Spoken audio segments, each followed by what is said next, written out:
You're listening to the home of cool, irreverent, and entertaining talk right here on LA Talk Radio.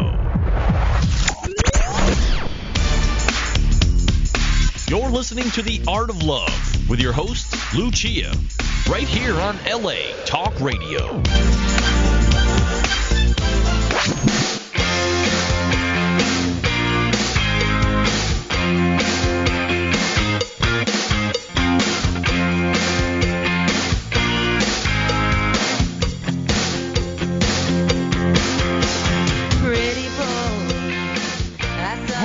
And welcome to The Art of Love. My name is Lucia. I'm your host and a dating and relationship expert. And I'm here to entertain, educate, and enlighten you about love, dating, and relationships. Take your calls, answer your emails, and speak to authors of books which I find interesting. And I'm very happy and very proud to have the wonderful, the one and only Dr. Pat Allen back on the show again. I had her last year, and I promised her I'd have her back on, and I kept my promise, which by her definition of love means that I love her. And she's written a new book called The Answers Book, which is perfect because she has the answers and I have the questions. So let me welcome her to the show, and we can get started and find out all the answers to all the questions that I have for her. Welcome back to the show, Pat. Thank you for having me again. I appreciate having this opportunity to carry the message that I have found works for me and for many of the people that I counsel. Yeah, it obviously works for a lot of people. Now, obviously, Dr. Pat Allen doesn't need an introduction, but I'll give her one anyway. She's a communication and relationship expert and Jungian therapist. She's been on countless TV and radio shows, including Oprah and most recently The Millionaire Matchmaker, and is the author of numerous best-selling books. And, of course, the website is drpatallen.com. So, Dr. Pat, I'm going to ask you a question I don't think I've ever heard you answer, and that is, what is your Yeah, what's that? What's your definition of chemistry? Chemistry is a neurobiological attraction created by nature to get the population up in numbers, and it's wonderful, and we're doing lots of research on it. And the chemistry that is best is when the person you're attracted to has a chemistry a little like your opposite parent, but a little like your opposite parent. If it's too much like if you're a woman and you meet a man and you have chemistry, I'll wager that man has some of your dad's DNA, but some not like your dad. If he's too much like your dad, he's taboo. Your body will not be attracted.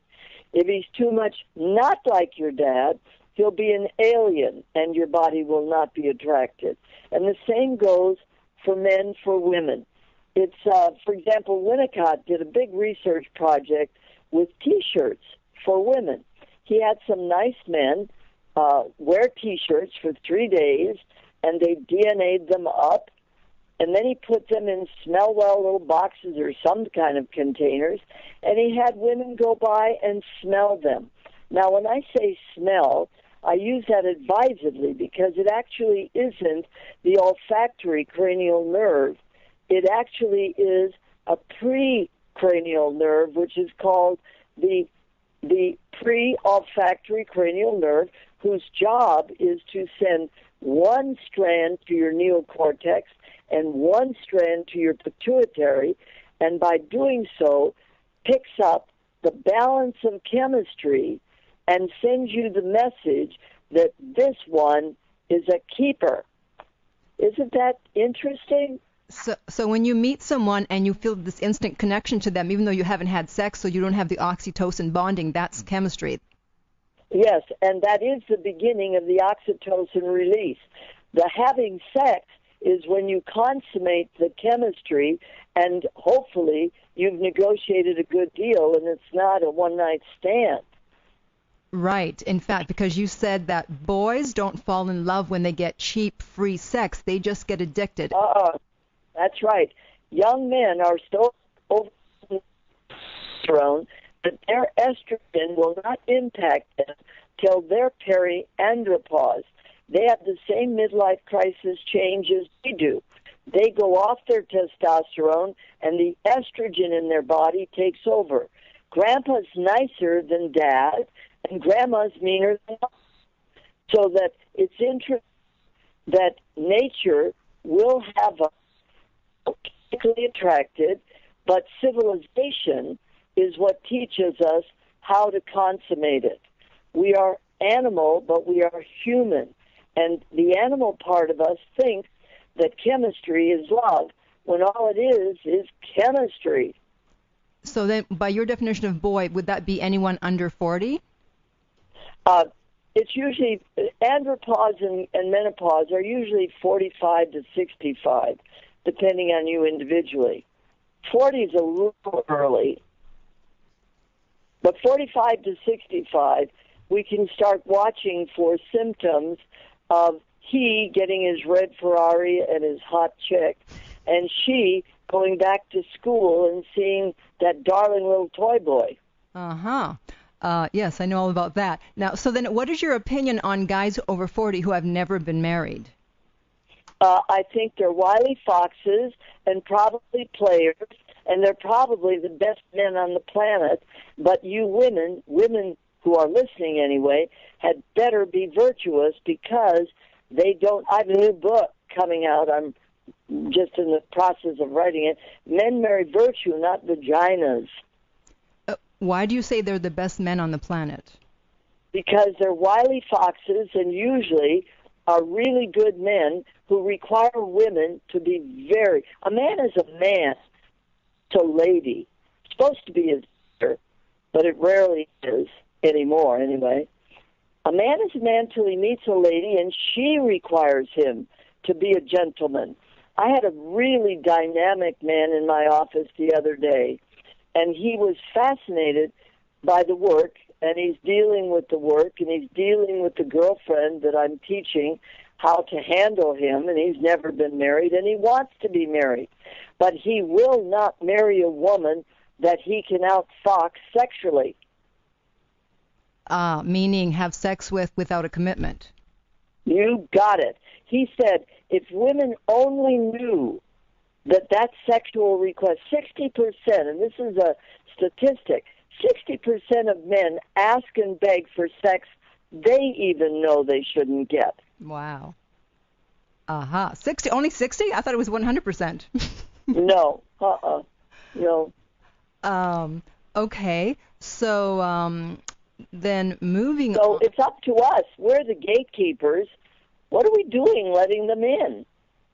That's what I say. But women think the guy's going to run away if they don't have sex sooner rather. And goodbye to them. Because if you mark off the calendar for 8 weeks of neurobiological evaluation, he's going to be so fascinated by your ability to withstand his wonderful barrage that he's going to call you back. And now people... I read this first in Psycho-Cybernetics, the 8-week rumination period of time when we humans, male and female, fuss, think, feel, while we're deciding whether we want to do something. But too often, women call them before they have ruminated their way into reaching out. It's so fun for me to have a woman call. Do you know, Pat, he called 8 weeks exactly. I had one darling lady who's got a wily fox on the string, and it took him 10 weeks to call. But he called. And so what was he doing in that 8 to 10 weeks?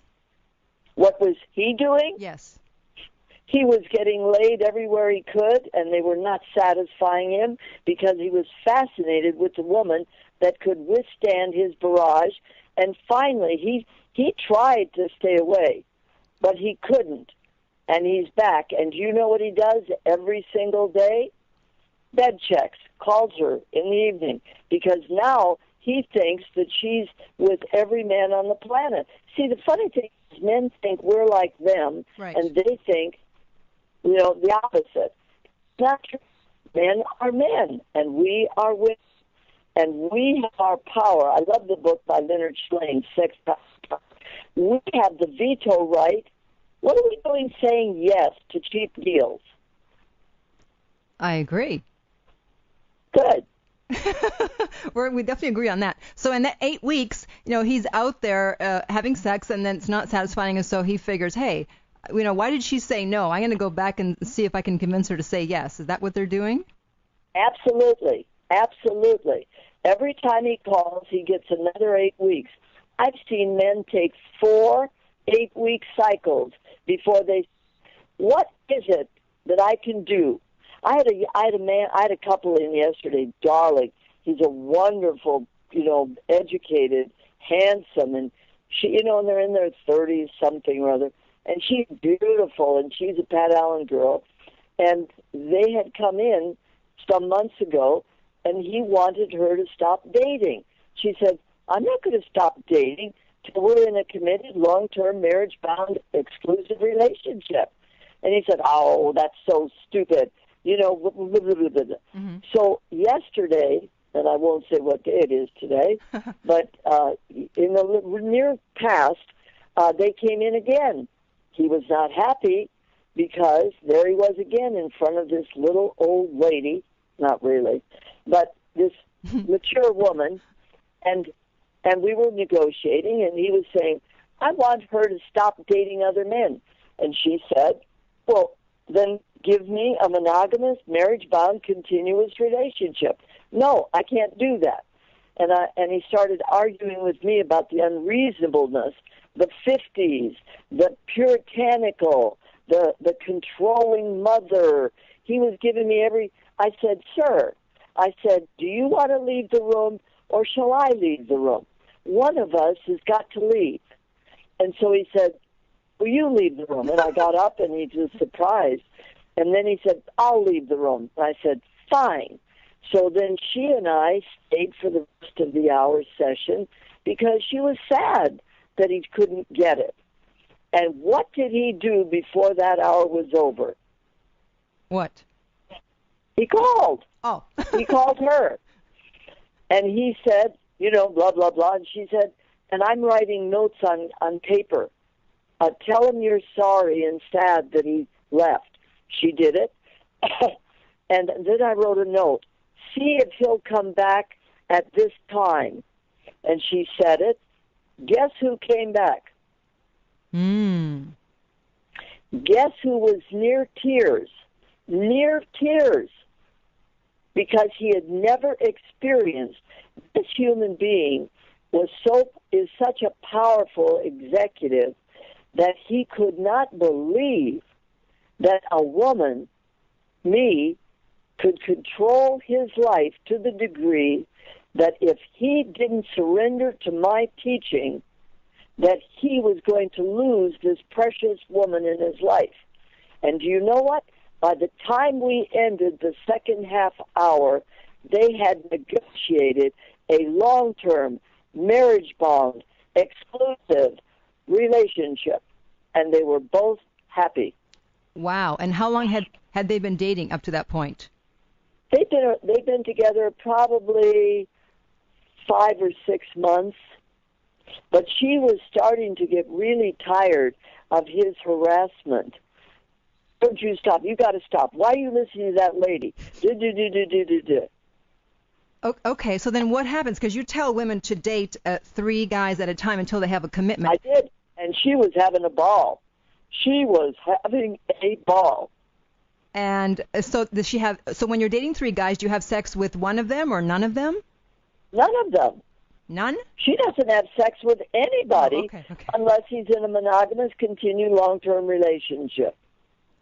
Got it. So then when you finally get that commitment, then you stop the other 2. She's going to. Right. She stopped the other 2. Okay, yeah, because that always confused me, because I'm like, if I'm dating 3 guys, do I have sex with one of them and not the other 2? No, you can do that. Now that you brought it up, okay. I'm going to tell you about a caveat that I give. Okay, good. That there are women that are very masculine and very sexual, and they say the same thing. And this is what I say. If you have an ex-husband or an old boyfriend that you still are friends with, you can create a primary relationship with him in which you and he, who burnt out all of your options for ever getting together again on a serious level, you can agree to be lovers. Mm-hmm. Okay. And they do. Okay, good. So, but it has to be someone you've never been with, because you and I both know that what you think is nothing, the next morning may be something Right. else. So Nature being what nature is. I know, Mother Nature. You mean? Oh, by the way, I want to throw out a couple of books. Okay. The books are Helen Fisher's book, she's the head of a dating service right now, Right. that shall be nameless. Helen Fisher. Well, I mean, you know. I know. I won't say it. Helen Fisher wrote a book, and it's called Why We Love. And another book by a very famous world-class therapist, Arthur Janoff, has written a book called The Biology of Love, which is about people with a screw loose who get into sexual chemical messes. Helen Fisher's is an anatomical statement that's for sweet, healthy people. But Arthur Janoff's book is for people with a problem and how they get into more difficulty when they follow their chemistry, which is geared to their pathology, not their health.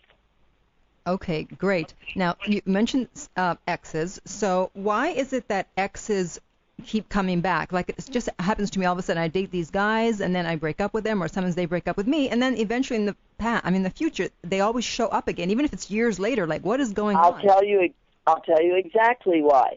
There are three elements to a relationship. Chemistry, which I can't do anything about. It's either there or it isn't there.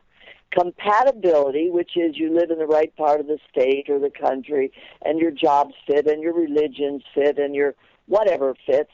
And then the magical term communication, that you negotiate a deal that is going to be compatible with both of you. Chemistry, and you've got compatibility. That means you can't negotiate a deal. Therefore, you can keep on coming back together for a weekend or, remember same time next year thing. If you've got chemistry and you've got communication, but you don't have compatibility, then your lives just don't fit. If you've got chemistry, if you've got compatibility and communication, you don't have chemistry. You've got to have all three to be in love. If you've ever had a man say to you, I love you dearly, but I'm not in love with you, right? Then you know what I mean. That means that what? There's no chemistry? You're missing something. You're missing one of the three. In that case, you're missing chemistry. Okay, so people that have chemistry sometimes don't have compatibility and sometimes don't have good communication skills. What if you have the chemistry and the communication but not the compatibility? What can you do? Then hopefully you come to Pat Allen or I'm a marriage family therapist. I will help you negotiate a deal, compromise deal, about time, we and us, space where you live, money, which is often a big deal breaker, and fun, pleasure. Sometimes people live so much in the box. Say, for example, I had a couple come in, and their parents had sent them in. They were two airline hostesses or stewards or whatever you call them today. Right. And one was stationed in New York and one was stationed in Los Angeles. And they married. And their parents were absolutely upset. They said, you can't be married and living in two different spaces. And I said, why not? Do you see? Mm-hmm. In other words, too many people live in the box of boredom. You have to sleep in the same bed. Well, I've got news for you. I've got people with apnea and restless leg syndromes. They cannot sleep together. They have two equal master bedrooms they go to bed, they watch television, they read books, they make love, then they split. Mm-hmm. And then people say, you can't be married like that. And I said, where? Who said that? Right. Sometimes they need to come to someone like me who's a therapist, not a moralist, or not a religion freak. Right.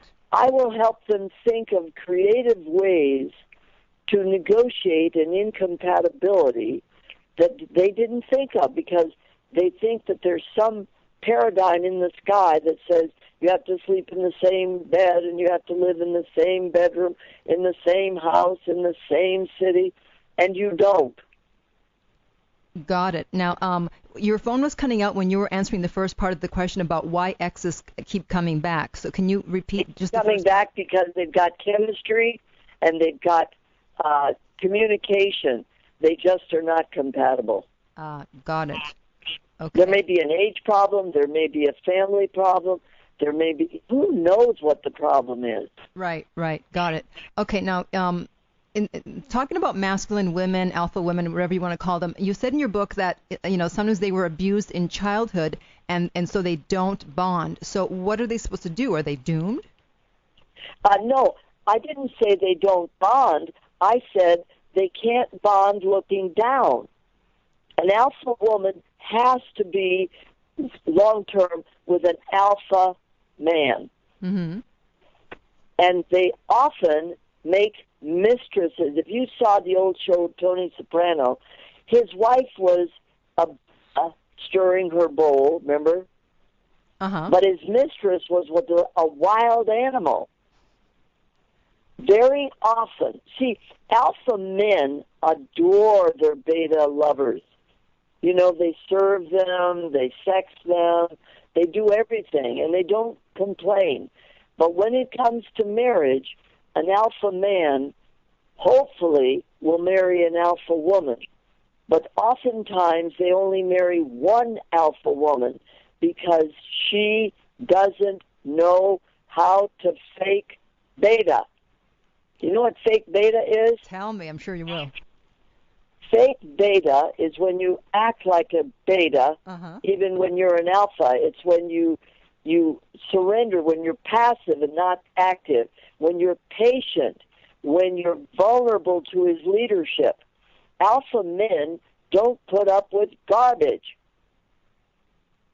That's why I'm talking about the player men.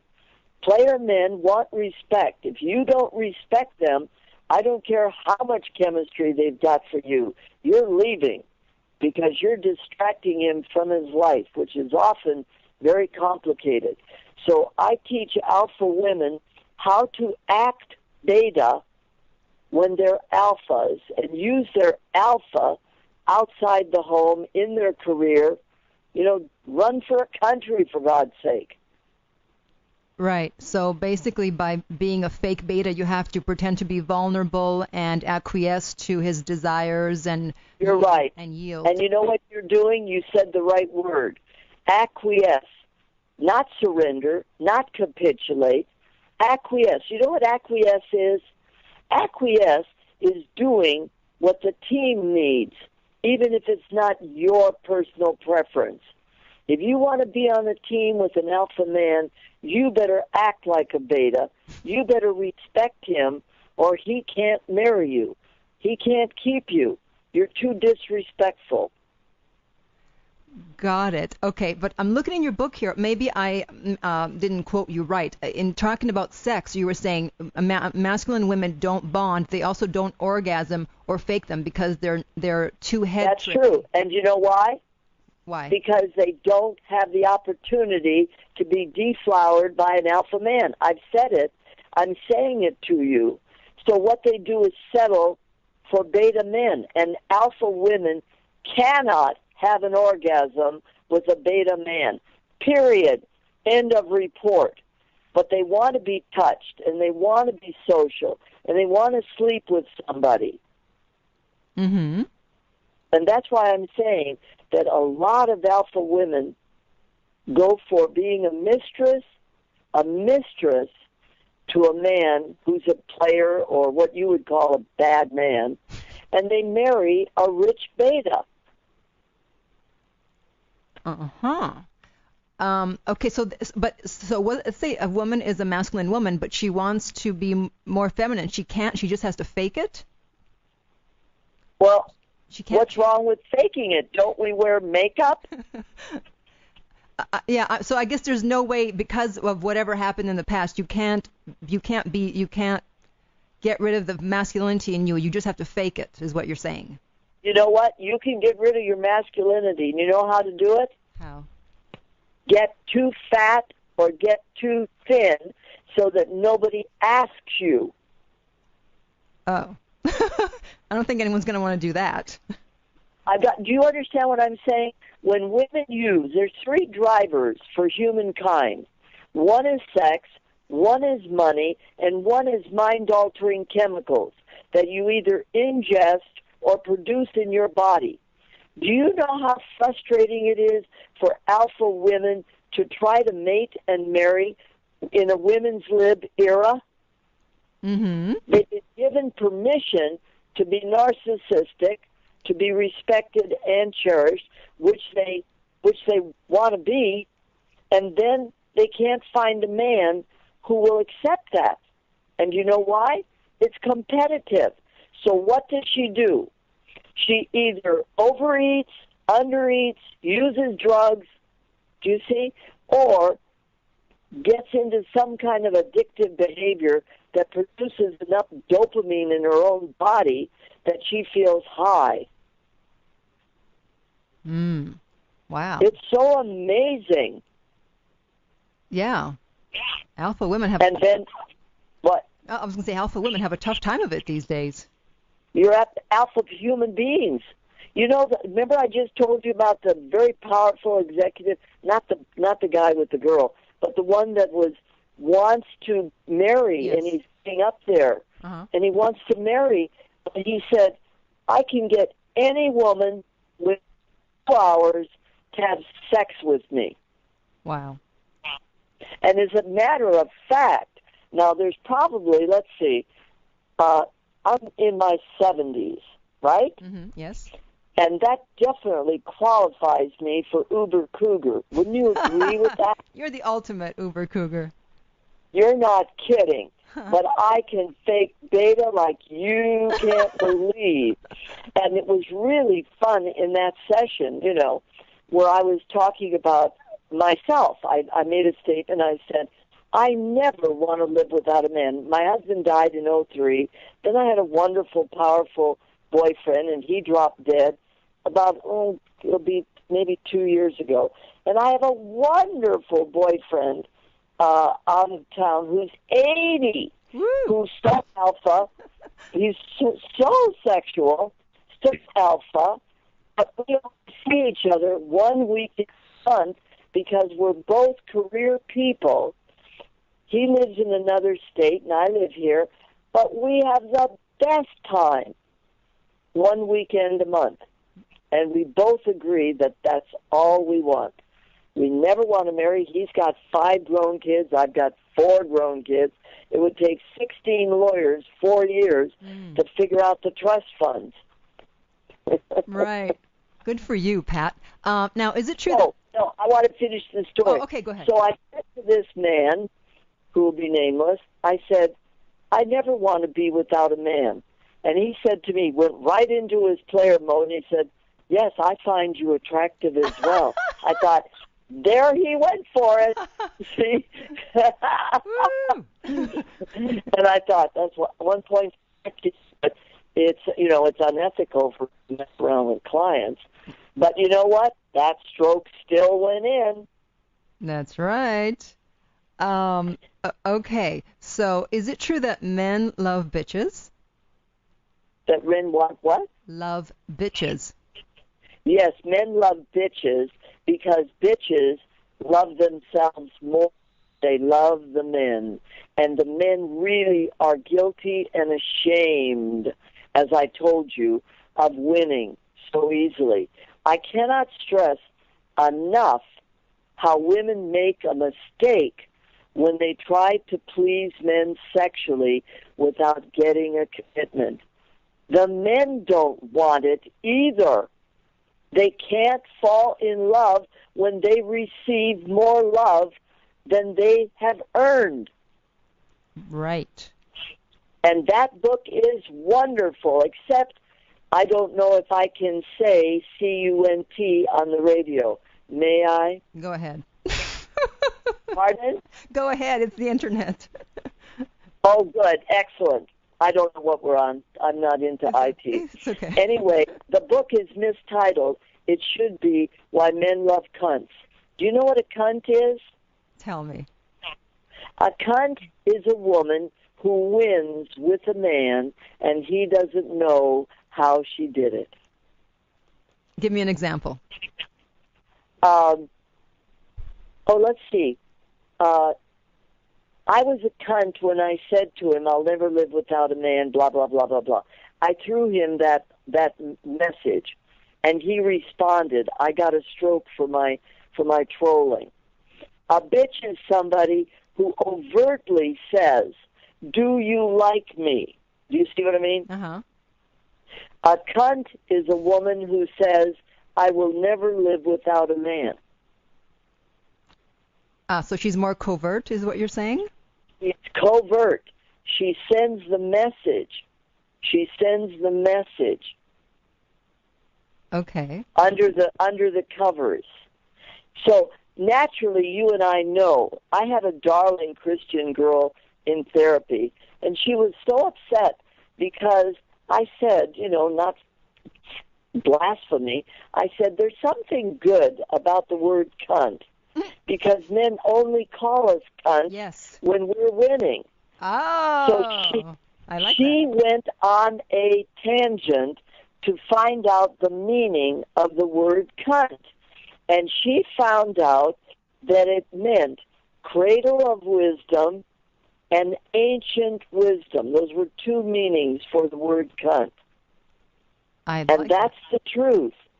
When women act like ladies, do you see? Mm-hmm. They require men to be gentlemen. When women try to please men by capitulating and surrendering to their bestial needs and wants, they're giving away their major point. Mm-hmm. They're ace in the hole. Remember, Harvard did a study that said women marry for status and security, and men marry for sensual and sexual security. Now, we marry for money and they marry for sex. But if we give them sex before we've negotiated our status or our financial security, a la legal marriage or whatever we are going for, if we do that, they've got everything and we have nothing. But men still marry for sex? Men marry for sensual and sexual stability. They want you. See, we women want generally, I want to be married to a man that can provide for me and the kids till I get, till I go back to work, blah, blah, blah, blah, blah. Mm. The book that I might recommend for you and your audience is The Evolution of Desire, the 03 edition, red cover, by David Buss, B-U-S-S, and it's about the Harvard study done in the 90s and still valid, wherein 10,000 people were interviewed. Why did you mate, which is marriage without a legal document, and marriage, which is mating with a legal document? Why did you give up your right to be polygamous, sir? Mm-hmm. And why did you give up your right to find a better deal, miss? Mm. And the truth is that two-thirds of all women, or feminine men as well, 2/3 of them mate and marry for sensuous home and sexually desirable and available body. 2/3 of all yang people, which are men mostly and women secondarily, mate and marry for sensual and sexual. Yin people mate and marry for status and financial stability. Mm-hmm. Okay. Do you see? Yeah, I'm going to have to read that book. You're not kidding. The Evolution of Desire. 1/3 of Yang people, men or women, mate and marry for status and security, and 1/3 of Yin marry for sensual and sexual. Okay, got it. So another thing you say in your new book, the Answers book, you say don't gather information that's too painful to handle. Why is that? Because if I ask him, are you dating other people, he's either got to lie to me, which I'll pick up, or he's got to tell me the truth. And of the two, the truth is worse. Mm-hmm. I don't want women to interview men. I want women to be interviewed by men. I want to know if you're dating other men. Didn't I tell you the story of the man and the woman, and he was mad that she was still dating other men? Right. And it's like 5 or 6 months later, Mm-hmm. and they're having this duel. Right. Okay, well, we ended the duel yesterday. He capitulated. He acquiesced to her needs for status and security, and therefore he got a chance to maybe marry her. Okay. Right. So that's the way the deal plays. Men hate the idea of the woman they want dating other people. They hate it. Mm-hmm. We women share better than they do. So you're saying that women should never ask men anything about what's going on in their life outside of their... No, they shouldn't. What they do is they ask for their commitment, you see, and they watch the track record for keeping the agreements. Remember, you were alluding to it earlier on. Right.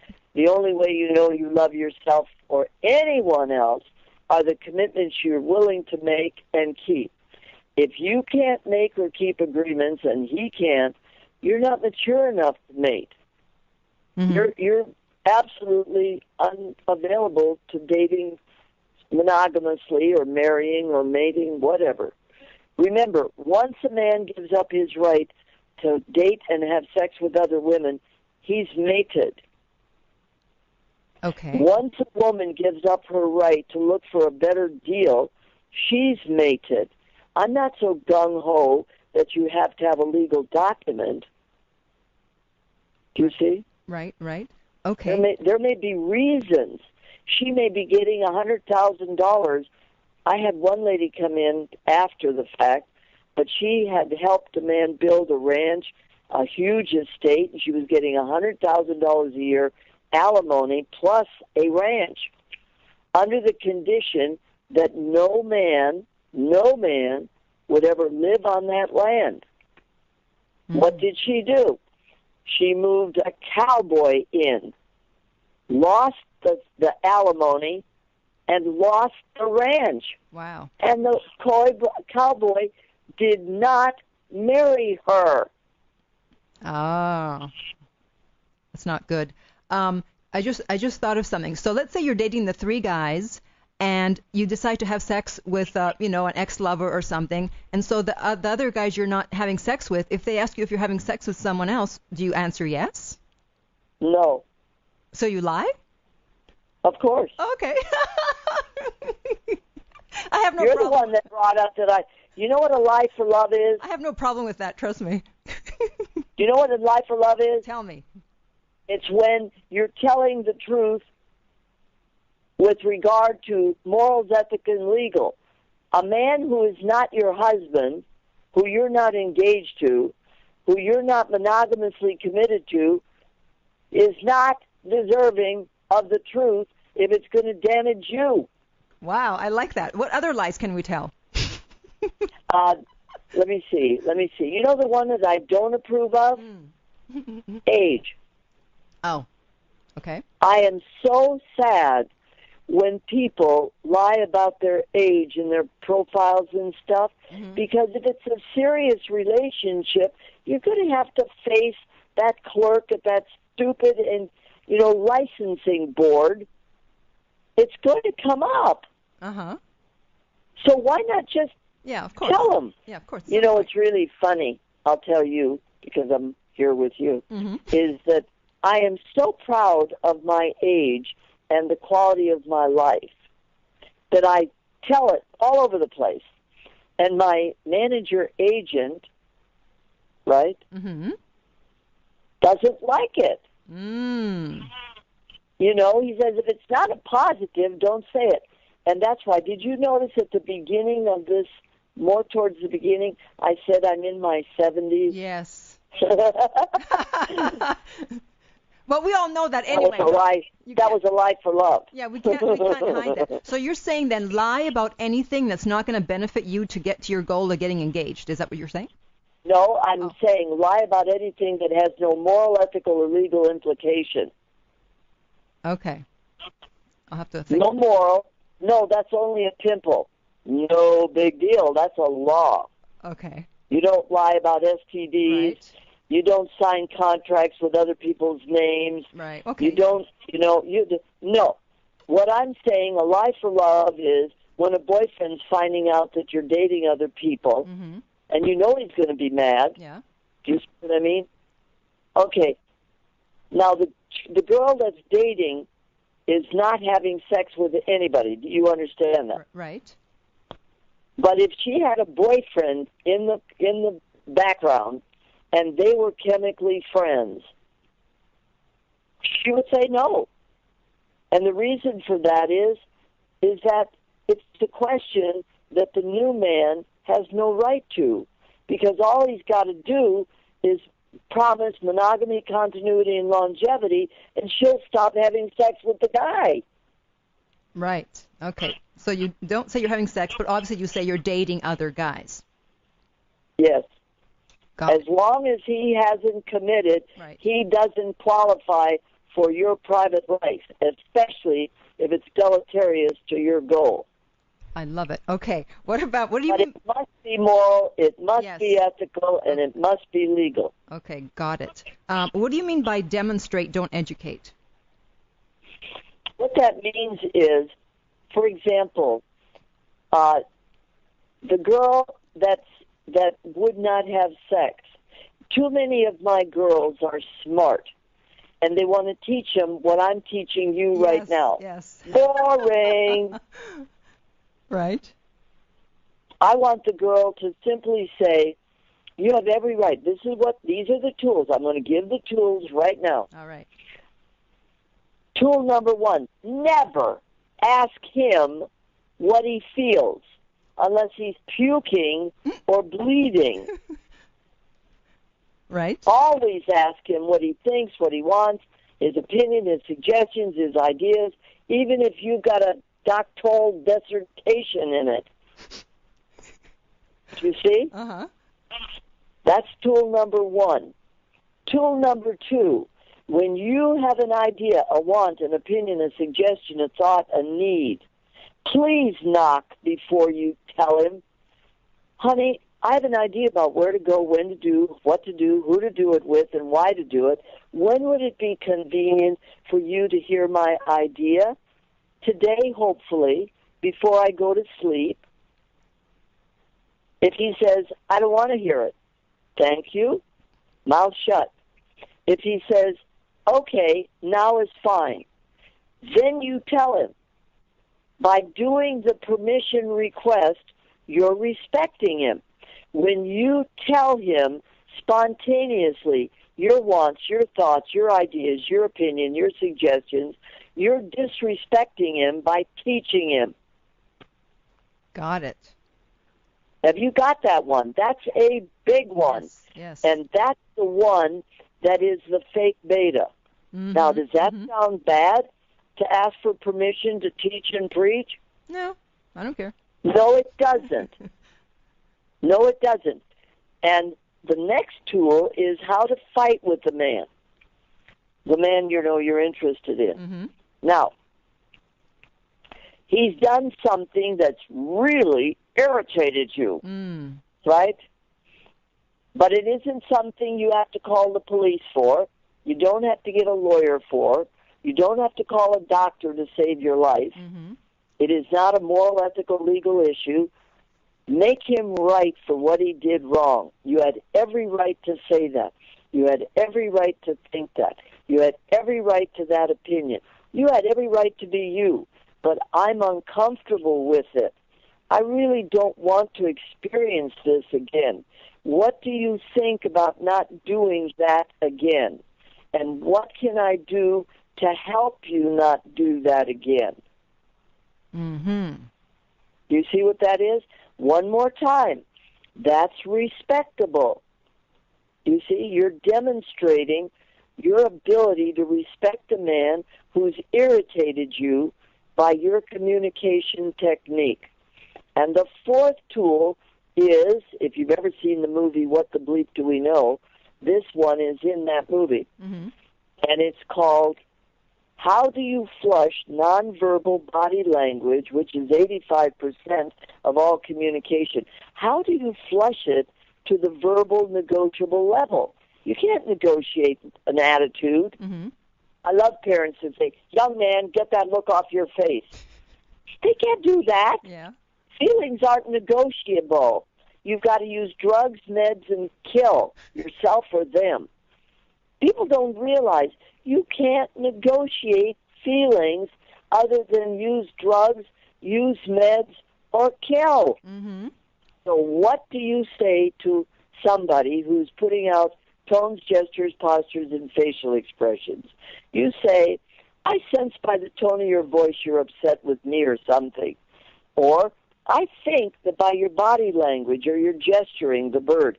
Every language has the bird. It's just not always the same bird, right? Mm-hmm. Every language, and none of them include language. They're always body language. But they all say the same thing, and you know what it is. Right. Right? Yes. Okay.